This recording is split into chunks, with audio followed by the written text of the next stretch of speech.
Hello and welcome to the next and latest episode of the Top Flight Show with me, Chris Parr, and we've got Rich Morrell and Cameron Boyek back in the studio. So yeah, hello and welcome. Thanks very much for having me back, guys. It's a pleasure to have you back on the couch. Chris, thank you for the introduction. How are you? Are you good?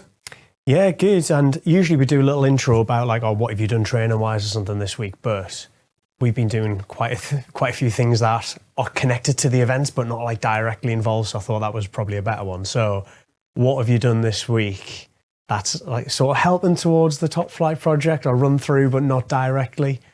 Go on then. I know what you've been involved in. Yeah, you put me on the spot there. No, I've been doing a bit of the old MC work. The event host role. Do you want to clarify what MC means? Because I don't think we made MC something, do we? MC big beta, bit of a beta. No, it hasn't been any of that. Although I would be class at that as well, as you can tell from that. Now I've been doing some of the MC event host stuff for RunThrough. I've done a couple of events now, and yeah, it's going well. It's a slightly different angle on this kind of stuff and the commentary work that we obviously do for all the top flight races and the streams there. So it takes a bit of getting used to, but it's class. I really enjoy it. And like working with the RunThrough team, they're such a positive team, and they're dead enthusiastic on the day. All of them are full of energy, and it rubs off on you a little bit. So yeah, I've really been enjoying that. Yeah, it's class, isn't it? Because obviously we've got that passion about the like elite level athletics, but when we're doing the run through events, it's like open to so many people from different demographics and backgrounds and different fitness levels. But there's that like mutual love of running or improving that fitness journey. You see so many people who are like doing it for the first time or are just making some improvement, and like, it is class. Yeah, and you see like you see and hear like some of the different stories about some of the runners taking part, and you're like, oh God, you know what? Like you've had it hard to even get to that point there, and now you're running your first half marathon or your first 10K. So actually, there is like some, as you get with most, like a lot of sporting events, mass participation ones, there is some really like inspirational and like nice stories that go along with it as well. So yeah, I'm loving that side of things. And yeah, I like the commentary work as well on our live streams. I love that. I think that's great. And yeah, maybe one day I might get back on the mic with Mr. Cameron Boyek, the man to the left of me. We've got an event coming up, haven't we? So could be up for that. Mm-hmm. Yeah, exactly. Like potentially. But yeah, no. I mean, I'm assuming we're going on to me what I've been doing. No, sorry, mate. Yeah, knock that on the head there. We don't need about you anymore. There's nothing to hear anyway. It's all good.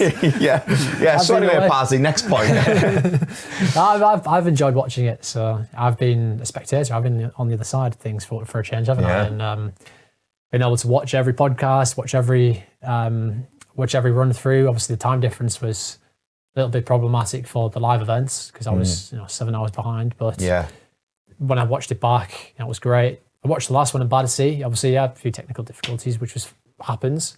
But the overall race was, especially the end of that was fantastic. And I think it's good having a different perspective, like taking a step back and watching it as a spectator is like particularly good for feedback, because I've been texting you throughout, haven't I? I was just going to say this. I always, after we've done an event, I'll check my phone, I'll see the Boyek voice note drop, and I think, here we go. He's the feedback guy. Like, now then, big red. So, yeah, mate, that was good, that like.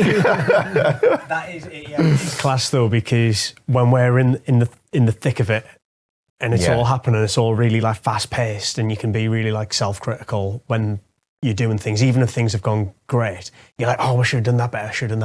Yeah. So yeah, it's been great to have you on the other side going like, oh yeah, well, I watched this. These bits are good. Taking the emotion and which often when you're trying to do like live things, and we're trying to do so many things so well, and we'll get so passionate about it that you're like, that didn't go perfect. But it's been good to have you there. And I'm going to chirp up with what I've been doing this week, right? I've been course measuring for like 3 new events that we've got coming to the northeast. Top flight ones or? No, so we've got Chopwell Woods and Hampsley Forest, which are the first run-through trail events in the northeast. So that is like a 5K, 10 mile and 10K at Chopwell Woods, which is a massive national forest site just outside of Newcastle and Gateshead. Hampsley Forest's near Durham. One of my favourite places to run, actually. It's good around there, isn't it? Yeah. Decent Gruffalo Trail as well. There's a Gruffalo Trail. You'll know about that. Yeah, done it many times. Gets a bit so good. I used to run there like at least 2-3 times a week. Yeah, I used to love it. It's a nice running venue. That been meant for a race. Both of them are like lush venues. I mean, it's like quite hilly and challenging, but that's the whole point of the trail races. So yeah, they're going to, I mean, they're fantastic for me for training. I've never been into like trail running, obviously because I've come from that like track background, but when you go there to do the course measurement and that, you're like, oh, I get why so many people love this, especially if you're out usually running in a city stuff. So yeah, they're going to be class. And then we've got Sunderland 10K coming up in November. So I've had to get that one measured as well. That's a road race in November. And then the one that this podcast is all about, Quayside 5K preview, had to change the course again, which is probably going to make it even faster. But yeah, having to go and get that one remeasured. So yeah, it's been a hyper busy week doing the behind the scenes stuff that people don't see. So loads going on in the northeast. That's what you're saying. Loads going on in the northeast. I mean, we've got at least an event a month now, and yeah, we're covering all bases. We've brought track races back. We're doing our first ever trail races. We've totally brought road running back. We've got races actually on the road. Northeast, that's massively grown. It is around the country, but you know, there's not many event organisers who are bringing back road racing, and like so we've been desperate to on that note then, obviously you're born and bred in the northeast. I don't want to get too deep here, like I don't want you to start like shedding tears or anything like that mid-pod, but do you feel like proud of what you've achieved then? Because obviously you've brought a lot of events back to the northeast, and you're born and bred here. And it's like, one, do you feel proud? And what does it sort of mean to you to be able to do that? Yeah, I've never really been asked that, to be honest, because I just start crying. No, but I mean, to me, it's like it's scratched the surface. Yeah. Like in my head when I started doing this, like so, first Quayside 5K was 2014. And the idea was I was just sick of no road races in the northeast, and Gateshead Harriers had lost our road races. And I was like, we need to get a 5K on, and it needs to be as good as Armagh. Like this needs to be better than Armagh. Like everybody flies over there, race. They should just come to Newcastle and do it here. So in my head, it was like, get the course, eventually build the event up, close the road rather than doing it just on the cycle path. Just get it bigger. And then as that event grew and it just got that reputation of being fast, I was like, well, we want more road races because, you know, if I'm looking for a race in the northeast, there's not much. Like I was always having to go out of the area. Yeah. I was like, we just got to bring road racing back. And then when my own athletics started to wrap itself up, not that I'm semi-retired, right? So semi-retired so that when I come back, it's a bit of a showboat. But like that, the drive is just there to like make athletics class. Yeah. Like I want big road races. I want to keep that element of like club and sub-elite in there. Like I've always wanted to have like full quota of officials, things like that. It's not about just getting races on for the sake of it. It wants to be high quality. And yeah, like for me, we've scratched the surface. I just want the level to just keep going up and up. And we've got a lot. The athletes are the most important. I ask them questions and I'll send out surveys and stuff and they'll tell me what they want and then I'll try and do it. We're working with as many clubs as I can because they're not trying to work against the clubs, I want to work with them. Like it doesn't go down well with some like old guard who definitely try and put blockers in. Anything new, they're like, nah. I remember in 2014, I was the first event to bring chip timing to the Northeast and I got harangued by the officials saying I was trying to make them obsolete. So I've had pushback since the start of this and I still get pushback because it's something new but basically the drive is just there. To me, we've just done like a tiny fraction of what this could be. And it's just grown, it's getting better. Obviously with Top Flight, that's national. and want to take that international as well. Yeah. But it's just like the quality's got to be high, and we've got to keep going. So yeah, when you're asking us, it's nice for you to ask, am I proud of it? Like to me, it's like I've literally done 10% of that. So like, ask me maybe in like 25 years. I think he needs a little round of applause. Like, No, he's done well. Can we get one of them edited in? Yeah. Someone in the studio, sort of. Yeah. Well, I think you've done cracking, and I think it's, you know, like you say, the angles are slightly different from like Top Flight, where you want to take that, and then like the other run-through fixtures that you've got. But yeah, I mean, hats off to the lad. He's doing all right, isn't he, Cam? Yeah. We had concerns about him at one point. Always. One point? Well, they're still flying under the radar a bit, but no.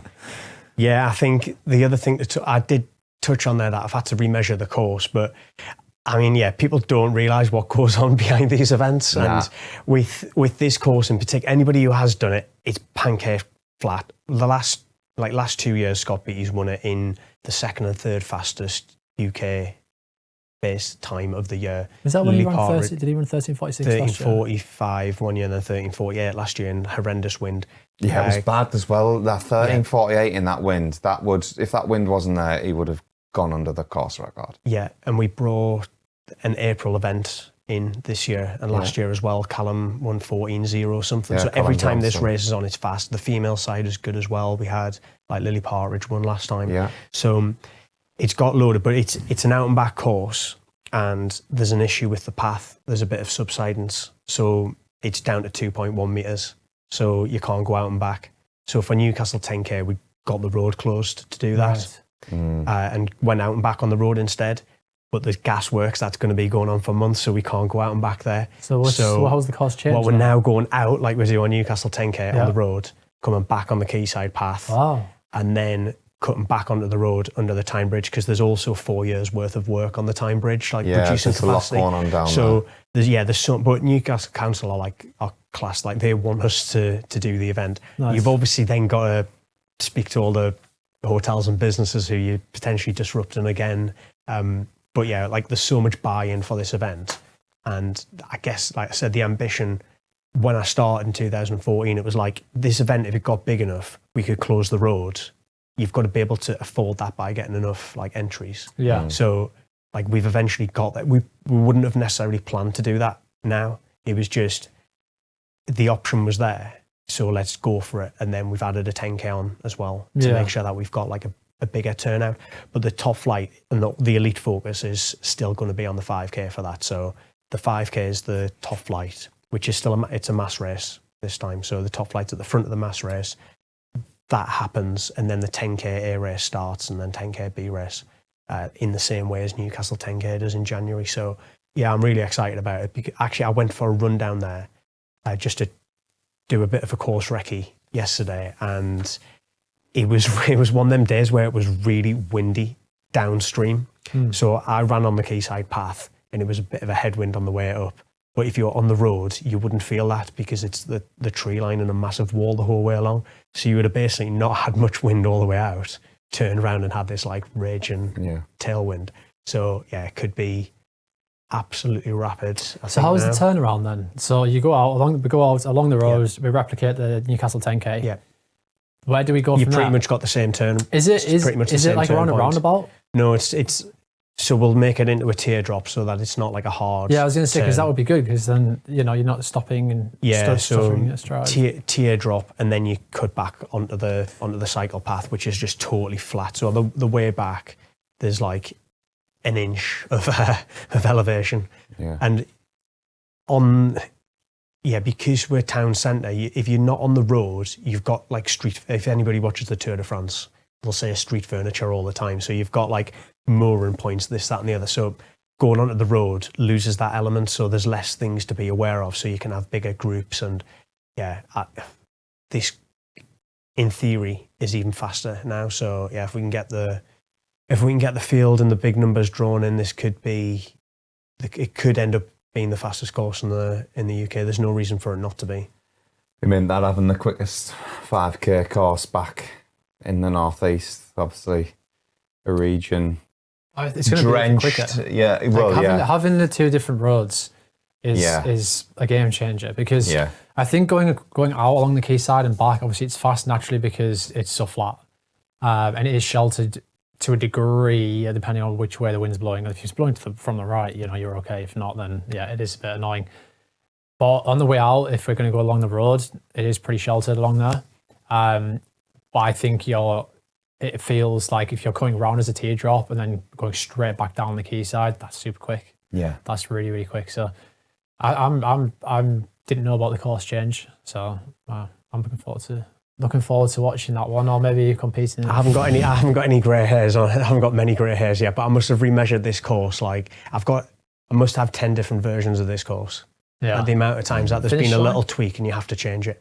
So the finish line will be where Newcastle 10Ks on the even road better, outside you the have to law course. even faster, because obviously running over the bridge is there's a slope. So and the bollards, that's always been a little bit of a and I mean, like threat. it's not major, but a few seconds here and there, it all counts at the end Exactly. of the day. So it's a faster version of the course. Yeah. It's a bigger capacity, so we can get more runners in. Yeah, it's going to be class. Be good for the North East, a region drenched in running history. Be good to have the quickest road course in the North East. You think of some of the athletes like that the region's churned out over the years, like way back in the day. I think your Brendan Fosters, your Crammies, Jim Alders, all the way up until like recent times. Tony Morrell's. Yeah, Tony Morrell. I didn't want to name drop my dad, but David Sharp, fling him in there. Richard Kilty down in Teesside, Marvin in more recent times. Laura Waitman as well. It's like I had such a rich history of producing quality athletes. I'll have missed loads. Mick McLeod. Yeah, I'm gonna miss him off the list. I think running's always been cool. Like running at the minute is cool in the UK and the world, but it's always been cool in the North East. Even more so now because it's like just on trend. Yeah. But it's always been like running's always been a thing up here. I've always thought this, like the North East has we've produced some proper talent over the years, and I think you look at I don't know, one things that stick out for me is like the North East inter-counties cross-country squad. Yeah. We just dominate that every year. Won it 7 years on the spin, and you think of the other counties that you're going up in across the UK. It's it's phenomenal achievement that, and I think it just I can remember turning up to Harrier leagues and lining up with Ricky Stevenson, and we have Johnny Taylor and McCormick. We haven't mentioned. So I remember a Harrier league, right? Turning up, Johnny Taylor, Ricky Stevenson, Ross Murray, me. Yeah. And you think and there was others in that race that were quality athletes as well. Like Ryan Stevenson was in there, another junior international, GB international, and you think them names that were on that. And at the time, you're just living in it, these are the people that are race week in week out. But actually, you look back and there's been some real golden times of for North East athletics, definitely. Yes. I think and you were kicking about as well. Yeah. Little Radji, you'd have been younger, but yeah. No, but I think that's a credit to the as well because of the setup we had growing up in the club setup, and we had some pretty phenomenal coaches. Yeah, we did. From the North East event originally as well. George Gandhi.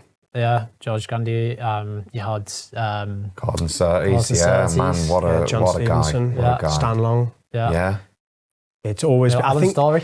I think it's Alan as well. Yeah. I think it's been it's always in the North East psyche, isn't it? There's something about the North East where it's camaraderie, happy-go-lucky, and people love sport. Yeah. And Newcastle United or Sunderland or Borough probably to a lesser extent. Newcastle. No, but it is though. That's me signing off. No, it targets the heart, that one. What's going on? It definitely is to it's to a lesser extent than Newcastle's mental. Right, I'll tell you what. Newcastle is crazy. That reel will get some views. Newcastle's crazy though, because Newcastle and Sunderland with them being so close, whereas Middlesbrough's a little bit further out. No, I know what you mean. There's definitely a thing with I see it from not growing up here and now living in Newcastle. The Geordie identity is it's really, really strong, and you know, I'm not going to go into it why, like, I think it is. There's a few reasons why, that from an outsider, that I think that's why they identify as that, and that's so strong, like a strong part of their character. But yeah, there's a good feel in the city, and I think the Geordies are very proud of their city. Yeah, it's like, and I like that. It's like the difference. It's the stereotypical of like North versus South is just, it's magnified in the Northeast. So you like the standard thing that people can compare is like if you went on the tube, like nobody would speak to you. They'd just be looking down. You go on the metro and just some granny just starts talking to you, like out of the blue, and they're just like, "Oh, what you doing today?" They just absolutely love it. And then if you mentioned, I'm just going train. I do a bit of running. Oh, I used to go to school with Steve Crow. I knew Brendan Foster. Like, everyone knows. They just love it. Yeah, because there's been so many like sort of big name, like we've just touched on there, some big names, and I think like growing up, like you can't help but pull inspiration from like them athletes. Like, do you have any athletes, like was there any local athletes that like inspired you to get into the sport or anything like that? Or was it just because you had ability? I think ability, but I think once I got going, you start to look up to certain athletes. I've never really looked up to too many athletes. Obviously, Steve Cram, I think everyone looks up to Steve Cram really as a youngster growing up in the Northeast if you're a miler. But I think Kilty was someone I always looked up to. I feel like he was relatable. I think he's always owned who he is, and he'll never back away from his roots. And I think that's someone I always and still do look up to. And it's they're relatable for us because of where we come from. So. Yeah, I'd agree that I like Kilty as like top guy. For me, like I love, obviously with it being Gateshead, obviously like love like Brendan Foster, and that the stadium at Gateshead got built for Brendan off a showboat of going, you build me a stadium and I will guarantee you a world record. And Lindsay tells that story. He's like, I said to Brendan, like, why would you say that and put pressure on? He was like, I'll do it. Yeah. And then they built the stadium, went and run 7:36 world record. Yeah, he did. And then so many people came back, like the top runners, Gabriel Selassie, Kipchoge, Bekele, all came and had a go and couldn't do it. I'll tell you what, his mind, from the stories Lindsay used to tell all of us, and I remember him telling me stories about Brendan, but his mindset as an athlete back in the day, it just sounded, steel proof. It was, Yeah, there's a lot of just like stereotypical hard athletes from the Northeast, but hard, but also like that happy-go-lucky personality to go with it. But like hard as nails, so people like respect it and they respect the camaraderie. Yeah. But I think that's why I think Northeast is always going to be, it was always a good launch pad for top flight because so many people up here would like buy into it straight away. Yeah. Because they're like, love it, we're all for it. Yeah. And then we've just got to, branch that out everywhere else as well, haven't we? So we've got to touch on like, how do you get, we had a few questions about like, how do I enter top flight? People do end up messaging me, which is fine. But we basically, if you come on the Top Flight website, Top Flight Races, you can find the north, south, northeast track races. They're all on there. If you follow the event information, as long as you're underneath the qualifying time that we've stated, it's like automatic and free entry to get in there because we're trying to build the series. We're trying to support the athletes. So if you want to run in it and you've ran under the qualifying time, you're in and it's free. What are those times? Oh, you put me on the spot now. But let's say for the Quayside 5K on the men's, it's relatively soft in terms of saying that it's an elite time, but it's 16 minutes on the men's. And I think, don't quote me on it, but I think around about 17:30-ish on the ladies' side. I think it is about getting in. If you're around them times, drop a message or then we want you in the race, so we want to support you. And the idea is we build this up and ultimately we'd have to pay for it. So hopefully the race is so stacked that the runners who are just behind that, who would be paying to go to races anyway, but want them to pay to come to ours to run, to fund the sport, basically. Get yourself. And it's never too late to enter a top flight race either, is it? That's the key thing. Yeah, it's not. You know what? People comment on that as well because you see loads of these websites where people are trying to sell race bibs and then people are arguing back saying, you shouldn't do that because you've got to change your, you need to have the medical details and stuff. they maybe haven't got the capacity to do it. But for us, like if you want to run, I'll just find a way for you to run. I'll enter you on the day or whatever. So yeah, it's never too late. Ideally enter earlier so that I don't have to faff on doing stuff at like midnight. Yeah. But I've never once turned anybody down. Yeah. I get them in the race. There's no being turned down. I will get you that race, babe. Omar Ahmed. Remember Omar? Yeah, Couldn't yeah, get his exactly. train back, so dropped you a message. I'm stuck in London. Can I race at Battersea Park on Saturday morning? No bother, Omar. Get yourself in. Yeah, well, even Phil Sessman had entered like he's seen a days reel. before. Seen a reel on Insta. Seen a reel. Can I run? Yeah. Yes, you're in. And there's your train fare. Come on, get down. Yeah, so yeah, class.